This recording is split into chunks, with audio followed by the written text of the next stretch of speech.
listening to The Breakfast Show on Faith FM. And I'm now going to call in my friend Kyle Morrison from Canberra to talk a little bit about whatever he wants. I was actually with Kyle last week. We were talking about cute. Faith FM things and having some ideas here, getting some things done. Kyle, sharing some ice cream, holding hands. Well, good morning to you. We definitely didn't eat ice cream. Oh, okay. No, we did not.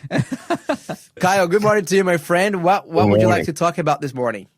Well, I think the biggest thing going on is the rallies on the weekend. Yeah. Okay, well, tell us about them. You know, if our listener was hiding under a rock somewhere and has no idea what you're talking about, what just happened in the weekend? Well, essentially, there's a bit of an uprising going on all over the world.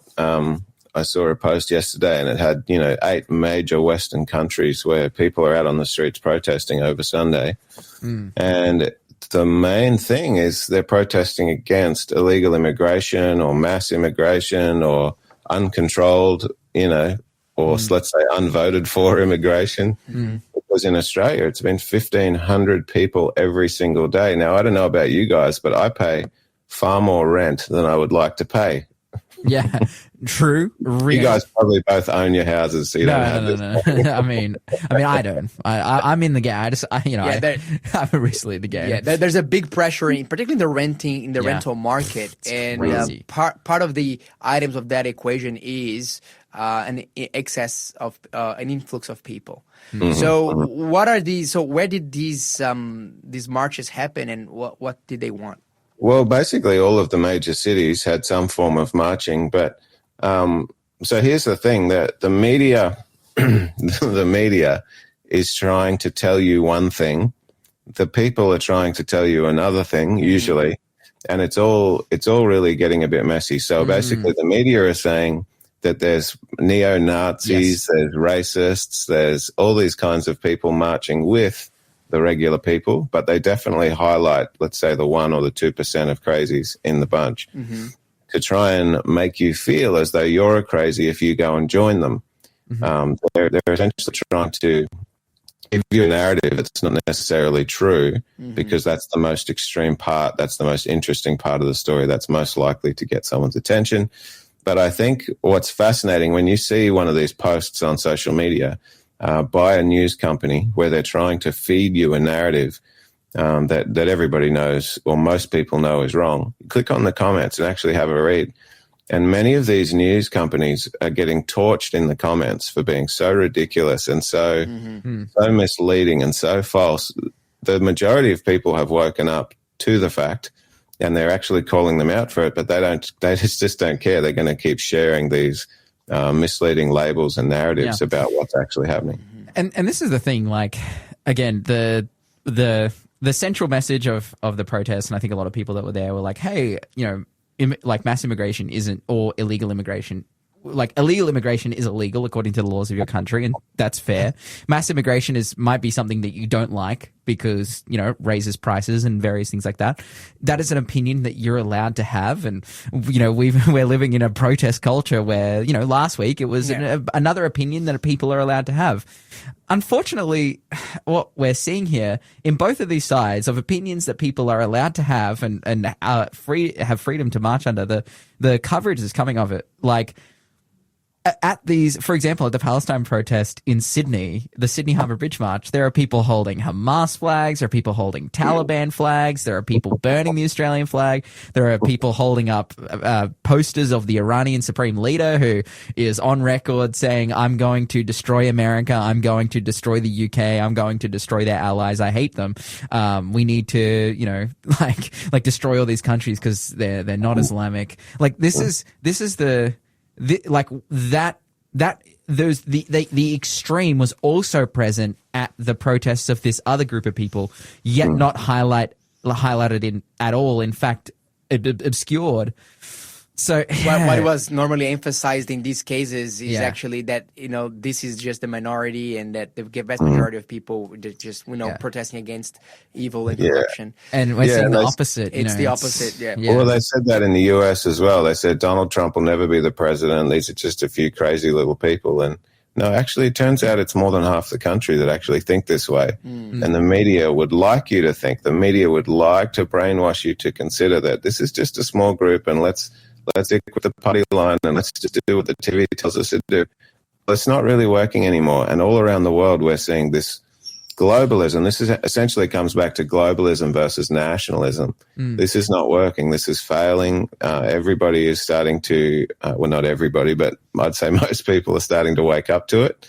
And on the weekend, we saw a lot of them get out on the street. Now, it's not like one company organized all of these rallies. It's not like there was a paid PR and marketing team.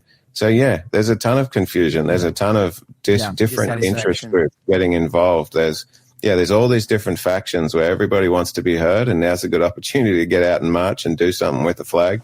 But that's what happens when the people rise up. All the people have all the different opinions, and they're all going to come together and do something about it. But what's for sure is that everybody that was on the streets is not happy with the decisions that are currently being made by the politicians that are meant to be working for us.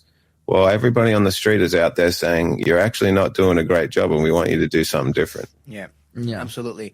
Speaking of burning flags, I do not know if you've seen it, but Donald Trump in America made it a federal crime to burn the American flag in American soil. Yeah. And then up to 1 year of jail now from doing that.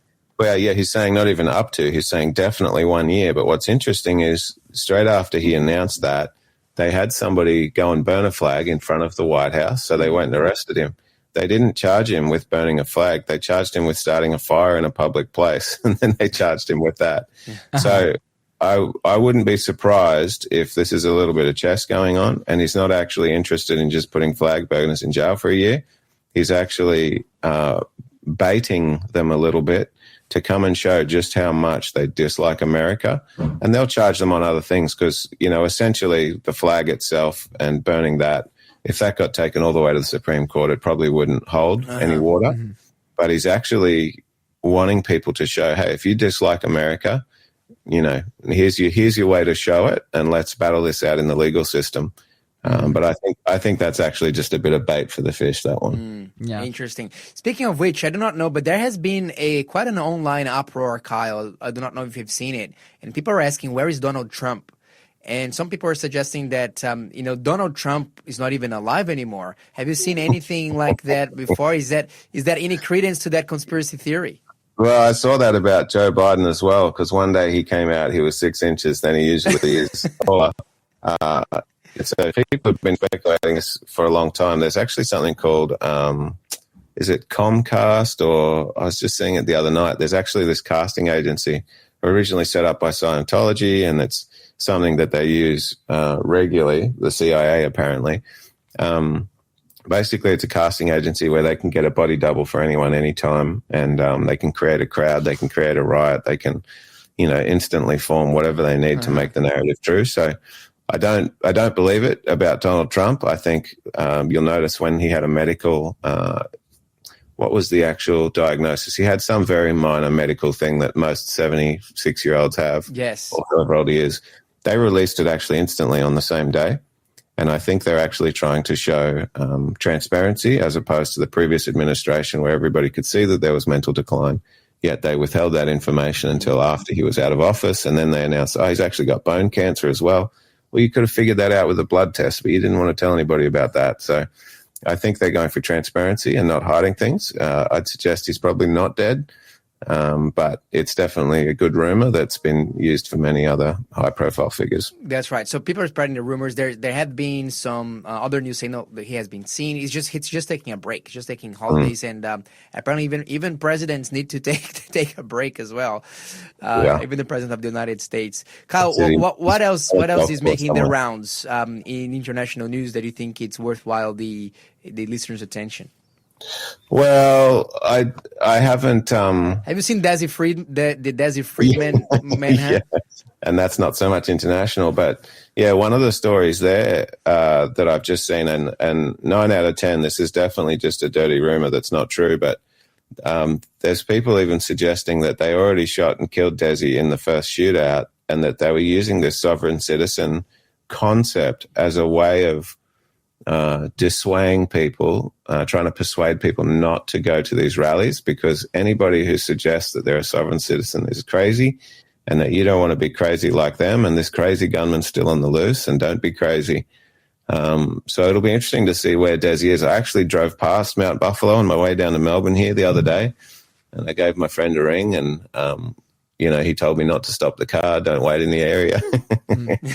So, yeah, that's a pretty fascinating case, but terribly sad. And can you imagine being that guy, if he is still alive, in the jungle there in Mount Buffalo, sort of waiting for it to count? Yeah, but one of the things that everybody that was giving testimony about him online said, and some people, they had a positive view of him, some people, they did not have a positive view of him, but what everybody appeared to agree is that he was quite the expert bushcraft master. Correct. And if there's anyone who can survive in the wilderness, he would be one of these guys. They have like a survivalist society in that area, and he was like a bit of a well-known figure. So, I would not want to be in that wilderness situation, but it looks like that he had some skills that could help. Yeah, and they're definitely admitting that he knows that bush better than all of the experts in the area. So they're like they say, it's hard to find somebody who wants to be found in the bush, let alone somebody who's trying to hide. So